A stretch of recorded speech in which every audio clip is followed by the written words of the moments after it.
Thank you for tuning into another episode of She Laughs, a podcast dedicated to bringing you honest and transparent viewpoints in this daily faith journey. Now join with me as we listen to T and Kristal discuss the latest. Hello, everybody. Yes. What? I sang again.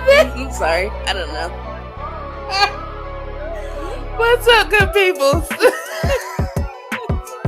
I don't know. I sang again. Whatever.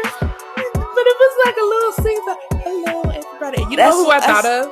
What? The grandma that said, this is my outfit for today. You know what? I have been watching her. I love her. She's amazing. I love And if you don't her. like it, if you guys, I don't remember her name. It's Grandma something on Instagram. And I don't think she has a TikTok. But if you watch her videos and you're not smiling, you have no soul. I Because she is so adorable. Man. She's Yes. so cute. But yes, I could see that. This is my outfit for today. It's my outfit. It's my outfit. Yeah. Yeah, I did sound like that. Anyway, hello, good people. Hello, everyone. Welcome to another episode of She Laughs. Welcome back. Welcome back. Of course, you know, like always, now that we've had our little tee grandma moment because Tanisha wants to sing a song. Because I sang a song. We gonna jump right on into it. So, T, how you been feeling? Been feeling pretty good. Not a stressful week. A hard week, just dealing with things in the spirit, but still yet pretty good. So what about you? I've been feeling good. No complaints. No complaints. It's been actually a good week. And here's the thing, guys. Sometimes good weeks look like boring weeks, I guess, to outsiders. It's for me, but boring is good. It's wonderful. I am okay with just a regular, ain't nothing happened week. Yes. That's fine. And that was what these last 2 weeks have been for me. So I've been enjoying it, soaking it all in, enjoying television because Bel-Air has been off the chain. Yeah, Bel-Air's good. You know, so hey, it's a good week. Yes. Cool. All right. So what's your quotable for today? So, in true Kristal fashion, I'm going to bring y'all this quotable.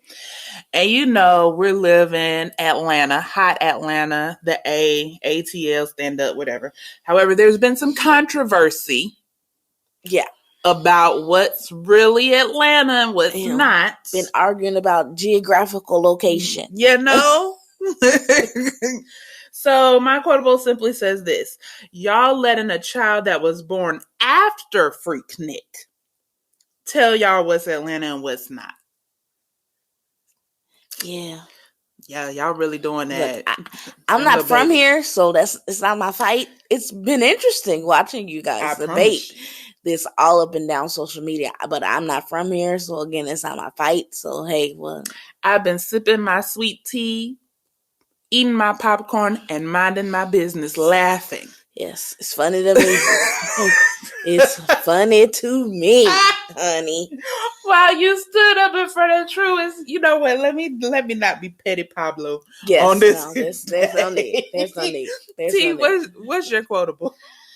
So my quotable says, only black people sit on a cooler at the party and get mad when people ask to get a drink out of it. Bruh, these are facts. Don't you see I'm sitting here like I'm tired of getting up and down. It's a cooler, not a seat. Just because you have turned it into a seat does not mean that it's not supposed to be used for its original purpose, which is a cooler. I'm going to need y'all to start supplying adequate amounts of chairs for people to sit down. Because can't everybody come to the kickback and be standing up all night long? I mean, but if you know you're going to a kickback, bring your lawn chair.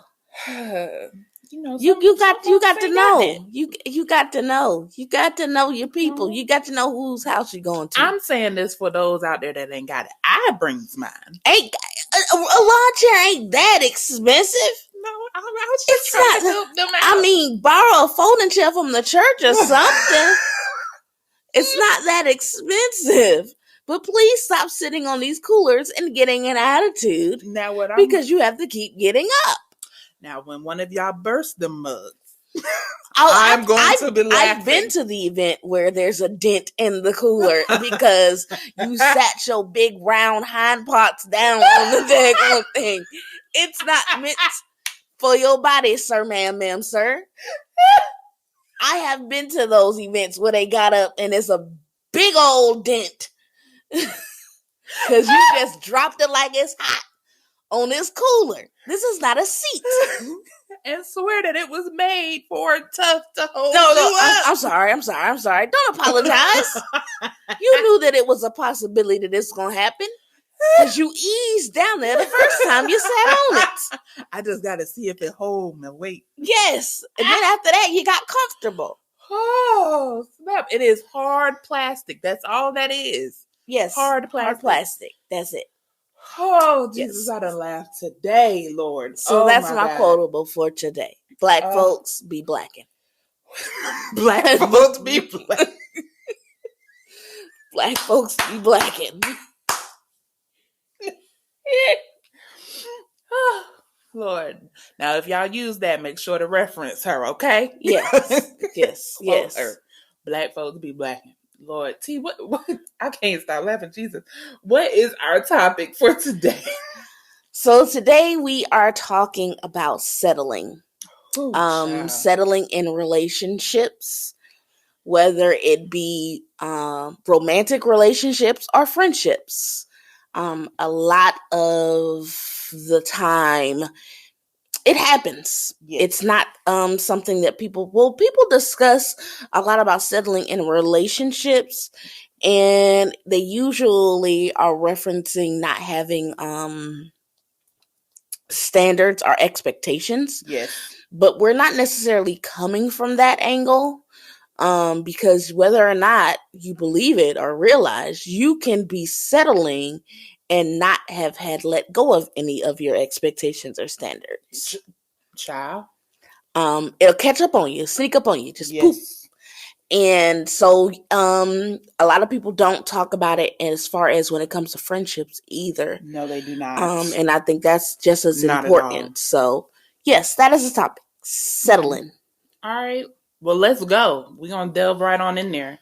So first, I want to start T, have you ever felt like you settled? I want to say no, but I think there has been a time where I have settled in both. Mm-hmm. When I really, really take inventory and stock into not only the relationships I had, but the friendships I had, yes, I settled. And again, I say it wasn't a giving up on, again, any standards, any ethics, any morals, but it wasn't really understanding what I was worth. Yes. And not taking ownership in what I valued. Mm-hmm. I think I was too easy or eager to kind of not hold things at a certain height because I didn't want to not have friends. Mm-hmm. I have learned as I gotten older, accountability is my love language. Yes. And I come with a certain set of standards and expectations of people. And I think back then I would waver in those just because I didn't want to seem judgmental, or I didn't want to seem bossy, or I didn't want to seem like I was too much.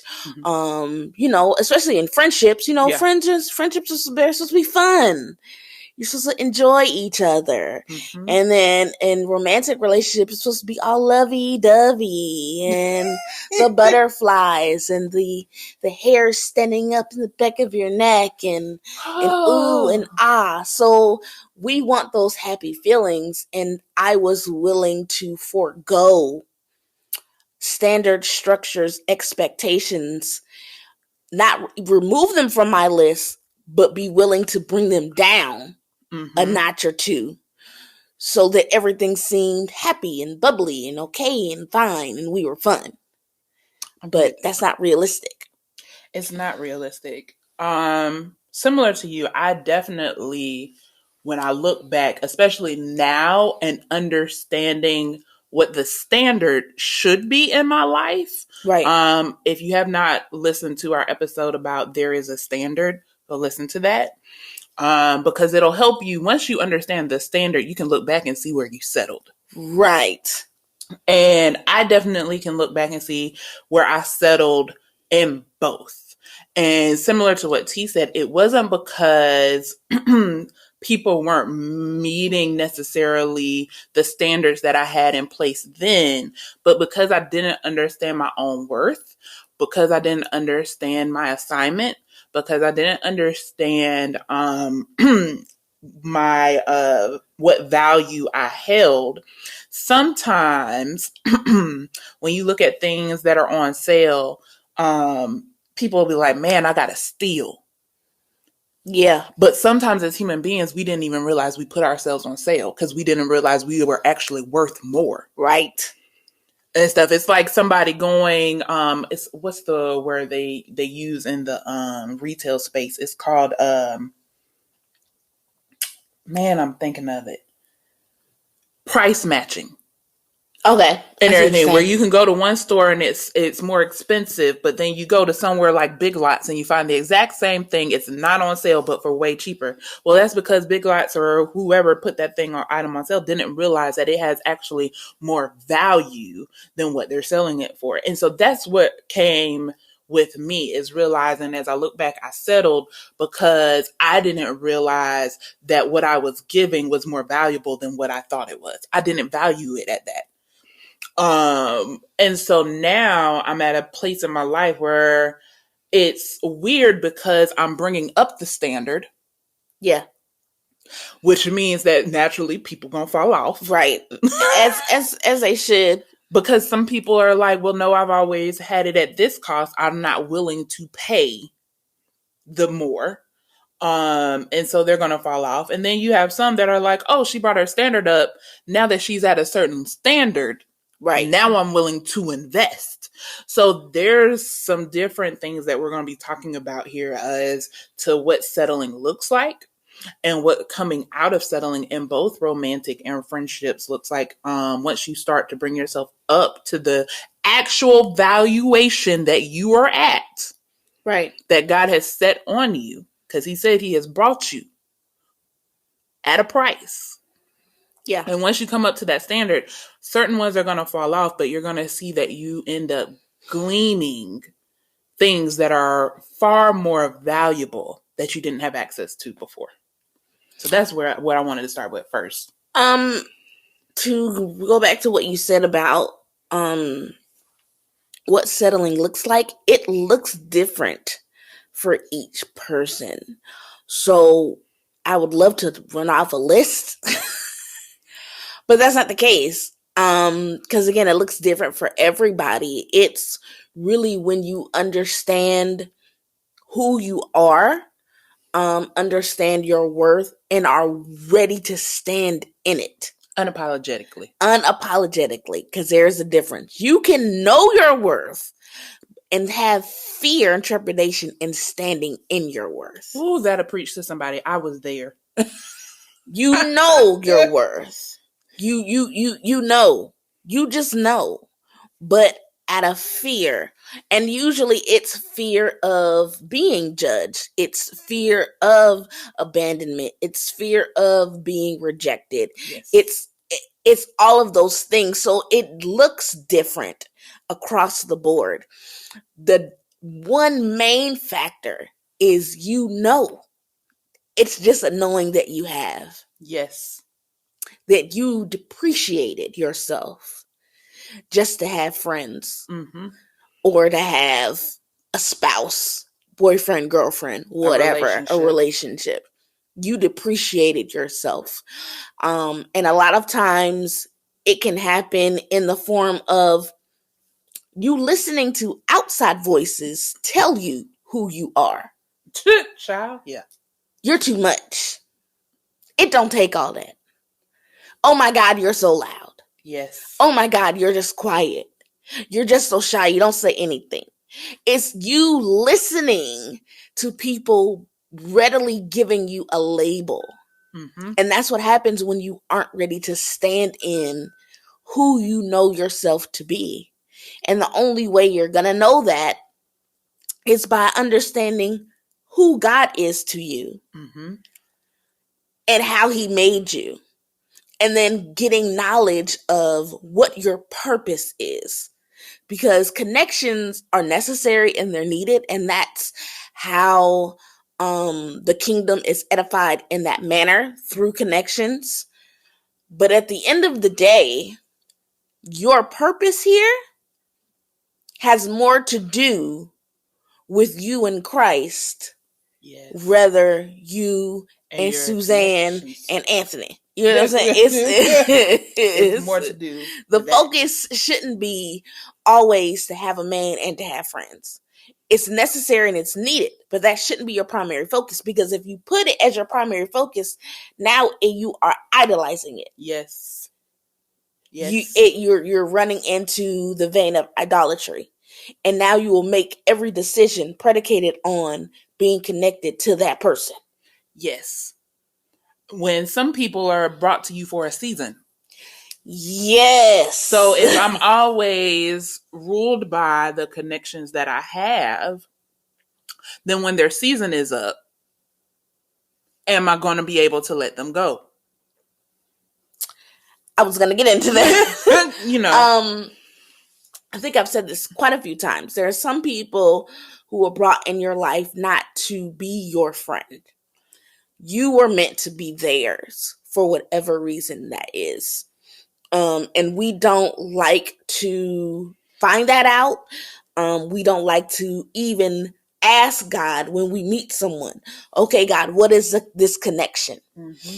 Because we don't, as much as we say we want, as much as we say we want the connection with Christ to be our Lord, come on, and Savior, when it comes to our connections with people, we want him to mind his own business. We don't want his input. No. We don't want his ideas or thoughts about it. No. It's, I want to be with this person because I like them. Because they make me feel good. I want to be with this. I want to be a friend to this person because I like them. Yes. And it cannot be like that. You need to be focused on God connections. But here's the thing. A lot of times when we connect with people, when you're not focused on God connections, like T said, it's very much so shallow. Yes. Whether it's with your spouse or your friends, there's rarely any depth there to it. Because naturally, as human beings, we like being in our comfort zone. So we only want to go around people and places that make us comfortable. Right. And anything that is opposite of that or runs the risk of confronting our comfortability or our comfort, we usually say, oh, God wouldn't want that from me. Ooh, yeah, we do. Absolutely. And it's not of God. Why? Because it doesn't make me comfortable. Then that means it's the opposite. Or because it brings me pain. And it's like you realize he died on a cross, right? You realize Come on. that he endured pain. You realize he even said, as a Christ follower, you shall endure pain as well. But we immediately say, pain bad, not associated with Jesus. I don't want it. But then we sing in church about purify me, O Lord. We don't know what that means. But purification goes through fire and it burns off the things on you that don't need to be there, which means it's a very uncomfortable process. So I always find it interesting when Christians say, well, God wouldn't want anything for me that makes me uncomfortable or makes me, why? When the epitome of renewing renewing your mindset is literally, I'm going to prune some things off of you because this mindset that you have is out of whack. So how does that come back to relationships? Well, sometimes we settle because that friendship required too much, whether it pulled too much out of me that I wasn't ready to deal with yet, traumas, triggers, things I haven't gone to therapy for, mindsets with my family, whatever that may be. That I just don't want to change for no other reason than this is what I'm used to. Yeah. And I know that it's bad, and I know that it's not getting me the relationships or the connections that I desire, but it is workable. Yes.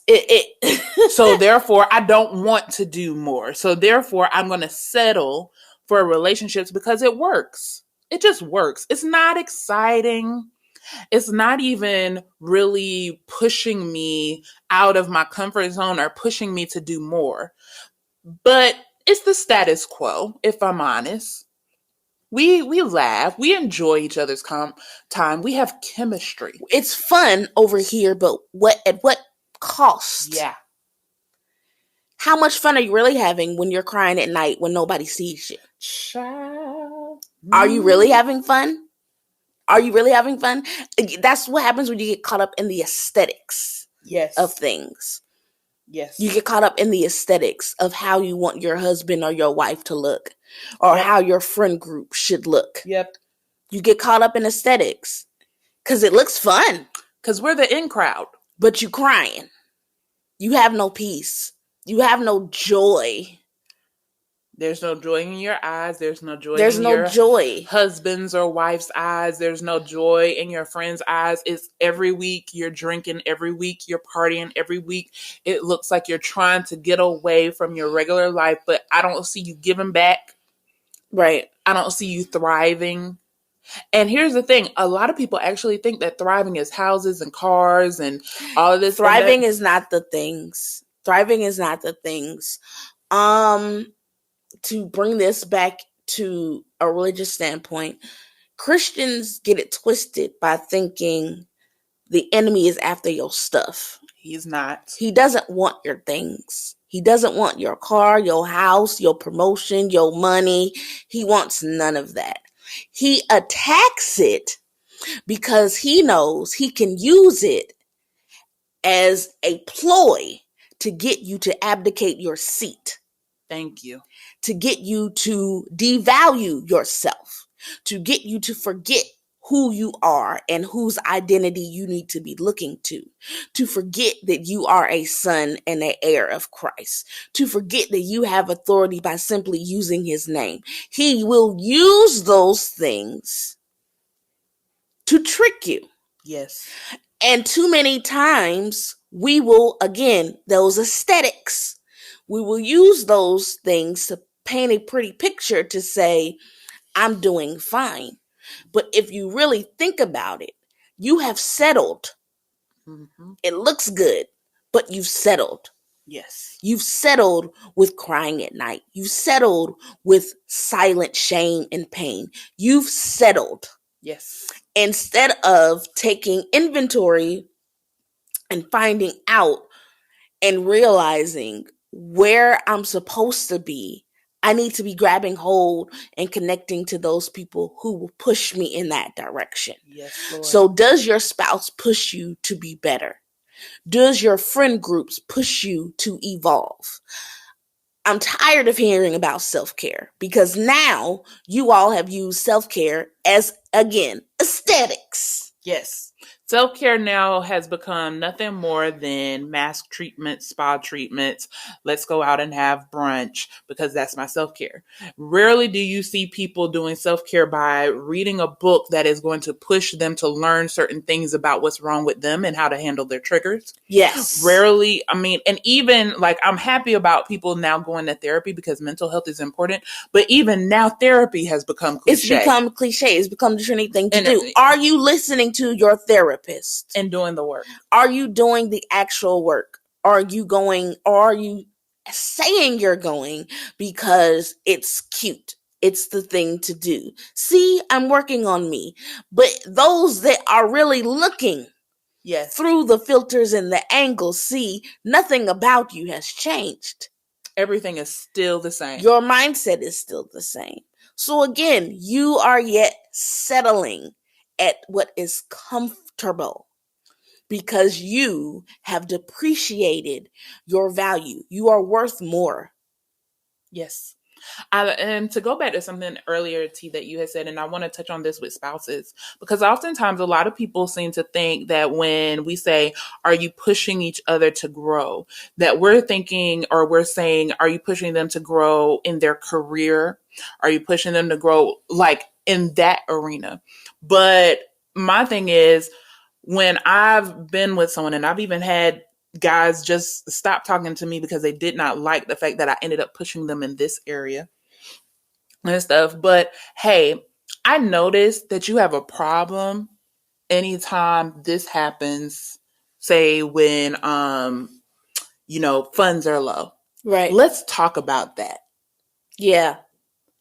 What's going on there? And let's have a conversation around that so that you can grow. Is it a poverty mindset? Is it a spirit of lack that's going on there? Why do you think you won't have it? Why do you think you can't accomplish it? Why do you think you can't go after that job? I'm not more so concerned about you going after the job because I myself know you can get it, but I want to unravel what around you and your mindset says to you. You can't attain You that. can't obtain it.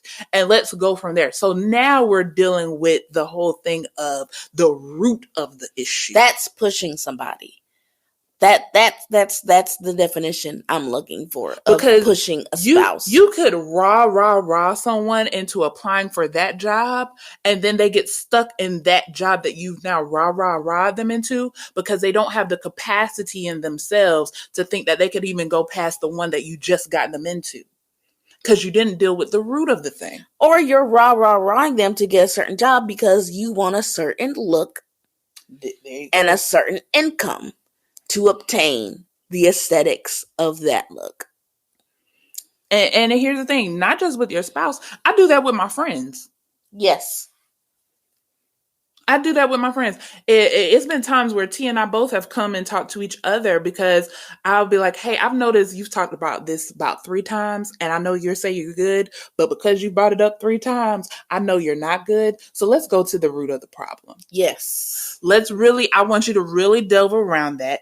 And the reason I do that is because I'm committed to her as a friend and she's committed to me to take it to the next level. And I don't want her to settle.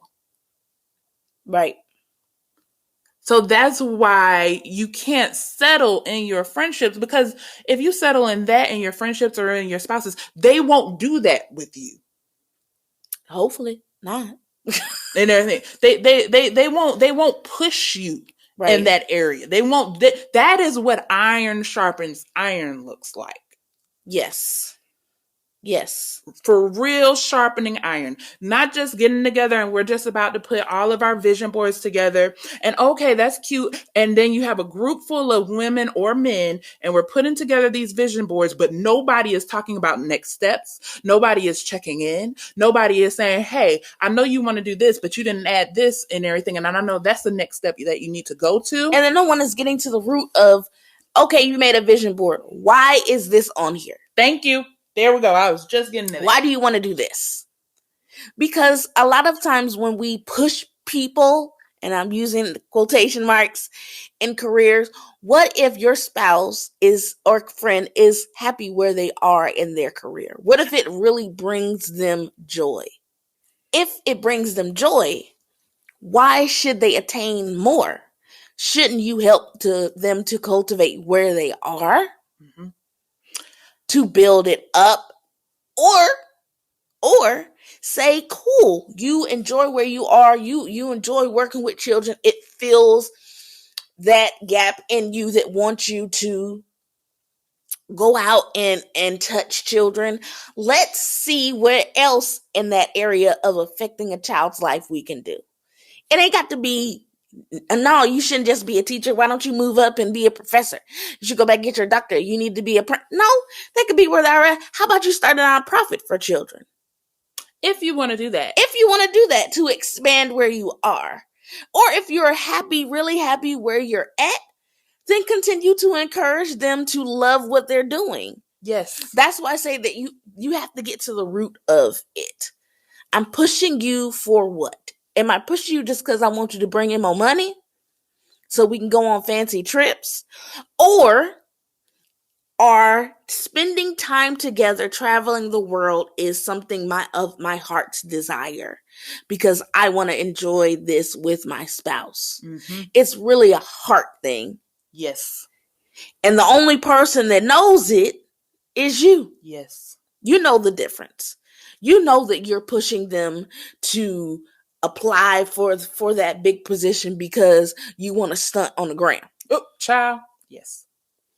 And then have the audacity to say, all glory to God. Are you pushing them for their benefit or for yours? Because you really want to see them win and grow and thrive and feel great about themselves and find a passion or their purpose? Or are you trying to chase after a bag? Yes. You got to know this not only in your spouse, but with your friend groups, like you said, as well. Am I pushing my friends to, hey, let's do this. Hey, let's invest in this because I'm really big about community and investing? Or am I chasing a bag and I want you to help me chase the bag too? Yes. So now that we can have two bags and we just gonna keep going. And we can just stun on these holes together. And I'm be honest, like, guys, y'all gotta stop thinking that every person, that's that hustlers and mentality, but I'm honestly be really level with you. That's a spirit of poverty and lack mentality. Yes. That I always have to chase. And that when you see someone that is just happy with where they are, that now they shouldn't be happy there because I know you could do more. But they're happy, they're at peace. One of the things that I love about my position that I'm at now is in my company, they will tell you we have career paths for every person here. And so you come in and they're going to tell you we're either going to, they're not going to say this is the path that you should take. They're going to ask you, what path do you want to take? Because not everybody wants to be a manager. Right. Not everybody wants to be a leader. Some people really are comfortable and at peace with just doing their day to day and having their hands on and just being right there. I don't want to be over anyone and everything because, hey, that gives me anxiety. Right. And stuff. And I had to even think about it. I was like, okay, Lord, that's really interesting. And because in my company, they say even for those people, we have a career path because we know they don't want leadership, but we have to do something to where they still consistently feel fulfilled in their career here. Yes. So that's what you need to be asking your partner and saying, hey, I get that you're happy here. Here's an example of a conversation. I get you're happy here. However, that income doesn't match the goals that we're trying to do in our household. So since you're happy at that level and this is the income that's coming, how can we either cut costs somewhere else? Right. Do I need to maybe do something because I'm comfortable being with a leader? So maybe I need to be the one applying and being the one that brings it in. But what you really need to be focused on is the health of that person. Right. Instead of you always drumming up a bag because now they have anxiety, you have anxiety because they got anxiety. You have no peace in your home. You have no sounding board. They don't feel fulfilled because you're constantly pushing them to do more than what they have the capacity to do. Yes. And then you're realizing I'm constantly having to pull them up. Why? Because I settled for something that I didn't realize was a settlement. And you're actually making them settle. Yes. You are requiring them to settle. And that's something y'all have never heard, that by forcing someone to go up, you're forcing them to settle. Because they were fine where they were. They're not necessarily content. They are happy where they are. They feel fulfilled. It is not hurting them. It is not hindering them. You just don't like the way it looks. For you. Yes, for you. And that has nothing to do with you. So now you want them to settle. You want them to settle. to make you feel comfortable. Yes. And settling does not help anybody. The proof is in the pudding. There is so many experts that have done surveys that will tell you they have seen more unhappy millionaires and more fulfilled teachers. You have more fulfilled artists that literally are just doing their purpose in life. That by society's quote unquote standards aren't making the income to where they should be fulfilled, at peace, happy at all. That everybody feels like they have settled, but they are some of the happiest people. Why? Because they're doing exactly what they wanted. And for them, they have not settled at all. Yes. And because they haven't. But again, if it doesn't look fun and exciting, and that's how we are with, again, all relationships. Romantic relationship, it needs to be whimsical. Friendships, it needs to be a party all the time. Yes. But when you get with someone who brings a sense of calm and peace to your life and stability, y'all call it boring. Y'all call it boring. Yes, you do. I don't understand that. There's no passion. There's no fire. That's instability. That means you want somebody who is emotional, that goes and does things out of emotion. Mm-hmm. Yes. Because that's what you do. You operate and move out of emotion. I'm going to say something that y'all not going to like, but a lot of y'all who act like this are no different from Inventing Anna. Oh, God. If you have not watched Netflix, you're no different. You're no different. She studied the lifestyle. She studied all of these things because she didn't, in her mind, want to settle or do any of that. And I have to have an aesthetic, and I have to have a look, and I have to be with the elite crowd, and I can't come from the family that I came from, and I have to have a certain spouse, and I have to be sitting on a certain yacht, and I have to be standing in a certain place that Chloe stood at the certain place in this hotel in Marrakesh. I have to be doing all of these things because why? I don't know, because the show ain't for peace, because you don't have none. You cannot tell me you have some. There's no stability in that. There's no stability in that. I don't understand it. And again, that's dealing with settling in friendships. Yes. We got to go out all the time. Yes. We got to go to the 5-star restaurants. Yes. We got to go to the resorts. We got to go to the big name parties. Yes. Yes.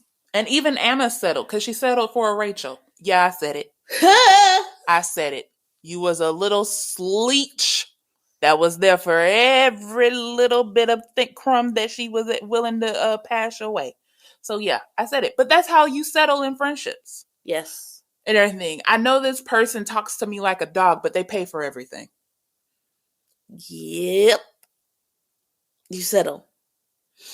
And again, it's because either you do not know who you are, you have no authenticity about yourself, or you are too afraid to stand in your accountability and in your fullness. Yes. You're too afraid. One or the other. And here's how you know real ones can tell. For all of those, all of y'all that think y'all are getting over, and that everybody is falling for the pictures and the filters and the angles and the life and all of that and the reels. Your eyes. We can tell. Yeah, eyes don't lie, honey. We can tell. You can slap a smile on your face all you want to. We can tell. The eyes don't lie. For those that have the ability to really see it. Yes. The eyes never lie. You could fake it with the ones who really don't care about you. But the ones who see and can see past all of that, once we look into your eyes, we pick up on it every single time. Child, be on the knee. I see you. We see each other. I see you. I see you. I don't care. I promise you, I've run into some people and they've just really tried to convince me, yeah, I'm living a life and da-da-da. And I just shake my head. I say, oh, okay. Because the whole time I have looked in their eyes and I'm like, I see you. You can, I don't care what comes out of your mouth. I don't care what gets posted on your Instagram, Snapchat, TikTok, Facebook, all types of stuff. I don't care. I saw what I saw. And them eyes, baby. Them eyes never lie. So wrapping it up, Kristal, what are your final thoughts on settling? My final thoughts, y'all, is 1, you don't have to settle. You do not have to settle, but you do have to do the work. You have to do the work. You have to consistently ask yourself the questions as to 1, why do I want to settle? Why do I think this is so hard that I cannot obtain the things that I definitely know I'm capable of and worthy of? More so is important. But do the work and really, really let the Holy Spirit in so he can renew and work on some of those mindsets and heart postures because it doesn't have to be that way. And once you do, be prepared for everything to change subtly because it's not going to look anything like what you think it should. It's going to go up against your flesh and your grain. You're going to constantly be like, but I wasn't taught this. You weren't. Because a lot of people settle. Majority of people settle in their life. And you will think that they have an amazing life. And on the outside, it looks like that. But inwardly, they are dead. And you do not have to live that type of life. I really want y'all to have so much peace and a fulfillment of life. And that doesn't mean that you'll be a millionaire. That doesn't mean you'll be a pauper either. But it will mean that you have peace and an understanding of what real love looks like. That's my thoughts. I would add to that by saying you're not ready. That's understandable. You will get to the point where you'll grow tired. Jesus, yes. When you get to that point of being tired, I hope and pray you reach out to someone who you know has not settled. Because you're going to need assistance. Yes. And a partner to help you walk through that. Yeah. But right now, if you're not ready, no judgment. No judgment whatsoever. But you're going to get tired. You're going to get tired. And sometimes when you think you've hit bottom, you haven't. No. But you're going to get tired. And in that moment, please reach out to someone that you know for beyond a shadow of a doubt knows how to get you to where you need to be. Yes. That's it. Well, T, where can they find you?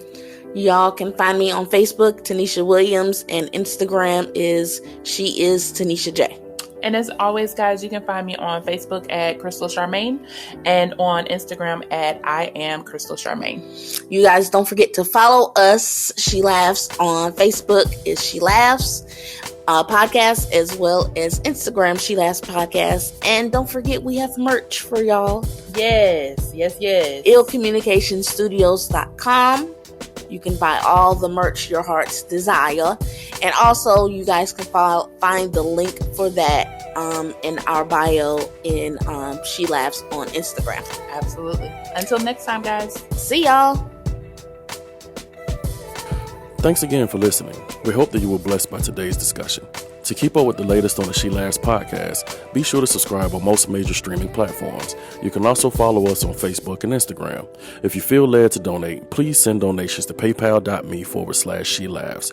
And don't forget to send us your questions as well. We'd love to hear from you. As always, stay blessed.